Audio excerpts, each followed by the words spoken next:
लोकसभा चुनाव को लेकर रैलीज, रोड शो और जनसभाओं का दौर चल रहा है। हर स्टार प्रचारक अपने अपने चुनावी दौरे पर निकला हुआ है, चाहे वो कोई भी क्षेत्र हो। बिहार, उत्तराखंड, राजस्थान, मध्य प्रदेश, जम्मू कश्मीर, हर स्टेट के अंदर प्रधानमंत्री अमित शाह और योगी आदित्यनाथ जैसे स्टार प्रचारक भारतीय जनता पार्टी का प्रचार कर रहे हैं। आज जम्मू में देश के गृह मंत्री अमित शाह मौजूद थे। उन्होंने वहां पर एक जनसभा को संबोधित किया।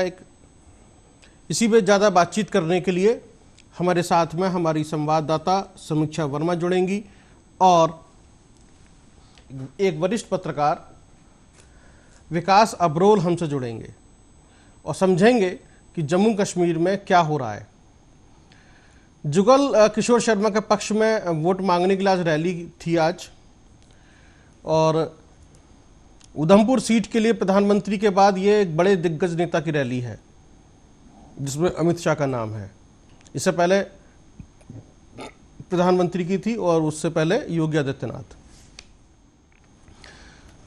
अमित शाह ने कहा है कि कश्मीर के युवाओं के हाथ में पहले पत्थर हुआ करते थे, लेकिन आज लैपटॉप है। यह है तो तस्वीरें बदली हैं और जम्मू कश्मीर की तस्वीर कितनी बदली है और जमीनी हकीकत क्या है, इससे बात करेंगे। चुनावी भाषण तो होते रहे हैं और होते रहेंगे, लेकिन जमीनी हकीकत के लिए हमें थोड़ी सी बात करनी पड़ेगी। क्या चुनावों में जो बातें कही जा रही हैं मंच से, उसका कितना असर आम मतदाता पर या फिर जनता पर पड़ रहा है? आइए पहला क्विक बाइट सुनवाते हैं। जी, जैसे कि आप हमें देख रहे हैं, हमारी जो रैली है ये मड ब्लॉक से आई है और मड ब्लॉक बड़ा ही एक बॉर्डर एरिया है। आप मेरे साथ देख रहे हो, बड़े नौजवान युवा हैं, बुजुर्ग भी हैं। अमित शाह जी के साथ मिलने के लिए इनके दिल में एक चाहत है। तो आपको, जैसे आप भली भांति जानते हैं कि मोदी सरकार जी की जो नीतियां हैं, जो उनके बेनिफिट्स हैं, वो बुजुर्ग से लेके बच्चों तक एक एक बंदे को वो हुआ है। तो इसीलिए आज अमित शाह जी की जो रैली, जो अमित शाह जी खुद रैली को संबोधन करने जा रहे हैं, तो ये इन सब का उस रैली में जाने का एक बड़ा ही मन है और उस रैली में जाके शामिल होंगे। क्या लगता है कि इन मुद्दों को देखकर जो है जनता अपना मतदान करेगी भाजपा को?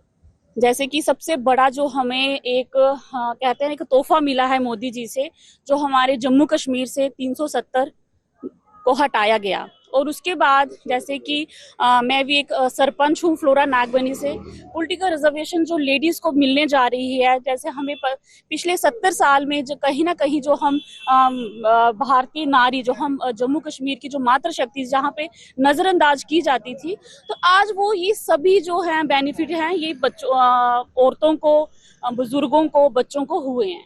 जी, को उन्होंने क्या कहा कि मातृशक्ति को सम्मान भारतीय जनता पार्टी मिल रहा है और किस तरह के सम्मान जम्मू कश्मीर में है और क्या बदलाव आया है। और धारा 370 हटने के बाद ये सभी पार्टियों का और उनके नेताओं की एक अग्नि परीक्षा है, इम्तिहान है।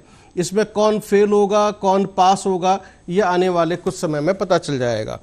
हमारे साथ तमाम जानकारी के लिए जुड़ रही हैं समीक्षा वर्मा और वरिष्ठ पत्रकार विकास अब्रोल।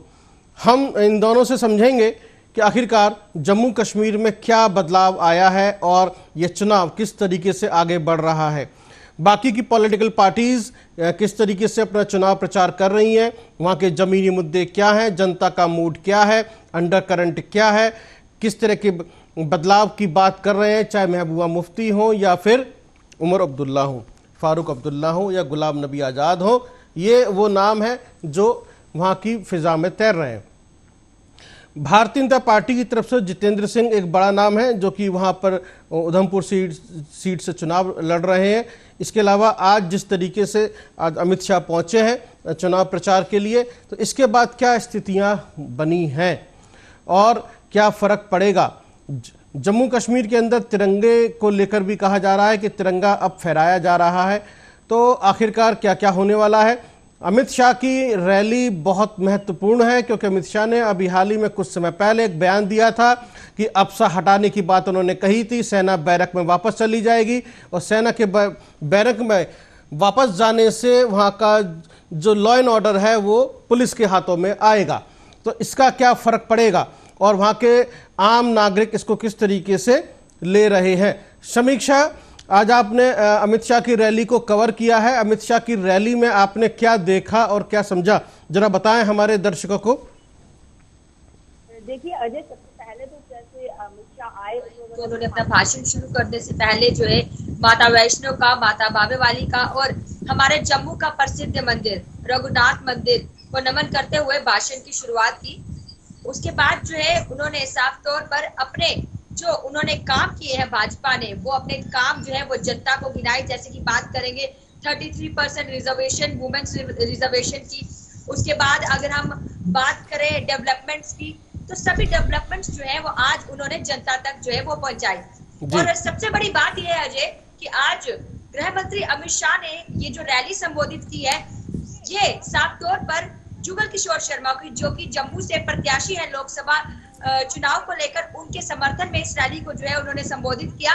और काफी ज्यादा लोग जो है उस रैली को सुनने के लिए पहुंचे थे और लोगों में एक ही उत्साह था रैली में जाने से पहले कि अमित शाह आज भाषण में क्या कहेंगे। और भाषण में जो है अमित शाह ने अपनी डेवलपमेंट और साफ तौर पर यही कहा कि अगर आप लोग भाजपा को अपना मतदान देते हैं तो आगे भी जो है आप लोगों की, जैसे पीओजे के रेफ्यूजीज हो गए, डेली वेजर्स हो गए, सबका मसला जो है वो हल किया जाएगा। जी अजय। जी जितेंद्र, जुगल किशोर शर्मा की तरफ से कोई बयान आया है उसके बाद?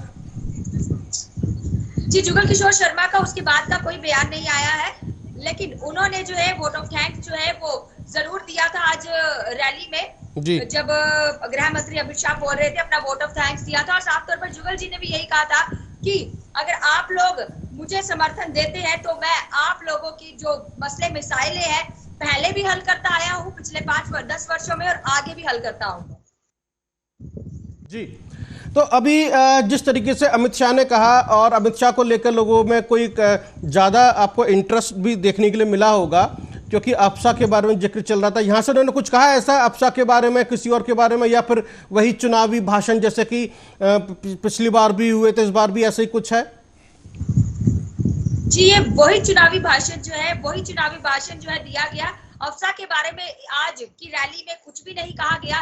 सिर्फ वो आज इस रैली में जुगल किशोर शर्मा को समर्थन देने के लिए आए थे, लोगों के बीच में जुड़ने के लिए आए थे, लोगों को समझाने के लिए आए थे कि मतदान करे तो भाजपा को करे, भाजपा ही आपके मसले मसाइलों को जो है वो अंत तक हल कर पाए। लोगों से बातचीत की होगी तो वहां के लोगों ने अमित शाह को सुनने के बाद किस तरह के रिएक्शंस दिए हैं? देखिए, जिन लोगों से हमने बातचीत की, लोग जो है काफी ज्यादा खुश थे। और मोदी भक्त बात करें तो मोदी भक्त लोग आज वहां पर देखने को मिले। और साफ तौर पर उनका यही कहना था कि अगर अमित शाह आज रैली को ना भी संबोधित करने के लिए जम्मू आते, लेकिन फिर भी हमारा जो वोट है वो भाजपा को ही रहता, प्रधानमंत्री नरेंद्र मोदी को ही रहता। और साफ तौर पर लोगों का यही कहना था कि अब फिर से जो है भाजपा सरकार आएगी और फिर से जो है प्रधानमंत्री नरेंद्र मोदी जो है वो जनता को देखने को मिलेगी। जिस तरह की 5 सीटें हैं जम्मू कश्मीर में, तो 5 सीटों में से जम्मू और जम्मू संभाग, या हम जो बात करते हैं उधम सिंहपुर सीट है, और यहाँ तो बेनिफिट में दिखाई देती है, लेकिन जो हम अंदर जाते हैं जब श्रीनगर कश्मीर के एरिया में या राजौरी में, अनंतनाग में, तो वहाँ पर क्या स्थिति है? क्या 5 की 5 सीटें भारतीय जनता पार्टी जीतने जा रही है, या फिर जम्मू में फायदा है और उधर कश्मीर में इतना फायदा नहीं है? देखिए, पहले जो है भाजपा का पूरी पकड़ जो थी वो श्रीनगर में नहीं थी, लेकिन अब की बात करें तो श्रीनगर के लोग भी जो है वो इस समय भाजपा से खुश है। आपको बताएं, प्रधानमंत्री नरेंद्र मोदी से वहां की जनता भी खुश है। लेकिन अगर फायदे की बात करें तो जम्मू और उधमपुर में तो फायदा हो ही रहा है, अपना प्रचार कर ही रहे हैं। लेकिन श्रीनगर की बात करें, कश्मीर की बात करें, वहां पर भी जो है अपना प्रचार करा। और वहां पर भी लोगों का यही कहना है कि अब की बार फिर से मोदी सरकार, और साफ तौर पर भाजपा के प्रत्याशियों का भी यही कहना है कि अब की बार 400 पार। तो यही वादा जो है वो आगे चलते हुए ये जो है बताया जा रहा है, और आगे यही कहा जा रहा है अगर आप लोग भाजपा को मतदान देते हैं अपना, तो भाजपा ही जो है आपके मसले मसाइलों को हल कर पाएगी। जी, तो ये तो जो वोटिंग होगी, जो लोगों का रुझान है किन मुद्दों पे ज़्यादा हो रहा है? जैसे अभी हमने पहले भी कई बार बात की है जम्मू कश्मीर के मसलों पर, तो ज़मीनी हकीकत के रूप में वो मुद्दे गिनाते हैं, हेल्थ को लेकर, स्वास्थ्य को लेकर, बिजली के मीटर को लेकर, या कच्चे घरों को लेकर, या लॉ एंड ऑर्डर को लेकर। लेकिन आप कह रही हैं कि वहाँ पर लोग मोदी जी को चाह रहे हैं, बीजेपी को पसंद कर रहे हैं, तो आखिरकार किन मुद्दों पर वो वोटिंग होगी? मतलब चुनावी वोटिंग मुद्दा क्या है? देखिए, जब हमने भी आज आर्या न्यूज के माध्यम से जब जनता से बातचीत करने की कोशिश की थी, तो जनता का यही कहना था कि वुमेन रिजर्वेशन दी गई, घर घर पर जो है वो चूल्हा पहुंचाया गया, लोगों को छत दिए गए। कोरोना की बात करें, कोरोना काल में जो है भाजपा ने काफी ज्यादा काम किया, भाजपा ने घर घर राशन पहुंचाया, और अभी तक भाजपा जो है वो राशन पहुंचा रही है। दवा टीका की बात करें तो वो भाजपा दे रही है, स्वास्थ्य की बात करें तो भाजपा दे रही है। तो लोगों का यही सिनेरियो जो है, ये हमने सुना कि लोग इसी चीज पर जो है अपना मतदान जो है वो डालेंगे। लेकिन अगर हम लोग पीओजे के रिफ्यूजीज की तरफ आ जाए, डेली वेजर्स की तरफ आ जाए, कश्मीरी पंडित माइग्रेंट्स की तरफ आ जाए, तो उन लोगों ने साफ तौर पर यही कहा है सभी मीडिया के सामने कि हम लोग इस बारी नोटा दबाएंगे। अगर हमारा हल नहीं किया गया 19 अप्रैल से पहले, तो इस बार जो है नोटा दबाया जाएगा, वोट किसी को नहीं जाएगा। जी, तो यदि विरोधियों की बात करें तो विरोधियों से कितना असर पड़ेगा? मतलब एक तो कश्मीरी पंडित हैं वो विरोध कर रहे हैं, और कुछ वहाँ के जो लोकल बाशिंदे हैं वो भी विरोध कर रहे हैं।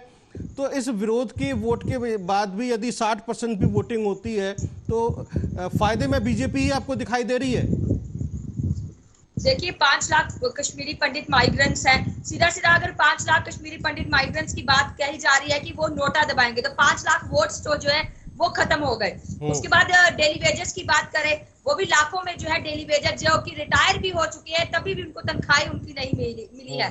पीओजे के रिफ्यूजीज पिछले 30 सालों से लड़ते हुए आ रहे हैं। मतलब वोट टूट जाएगा, लेकिन हम ये नहीं कह पाएंगे कि अगर 60% भी अगर यहाँ पर अगर भाजपा को वोट मिलता है, लेकिन वोटों में काफी ज्यादा असर जो है वो देखने को मिलेगा।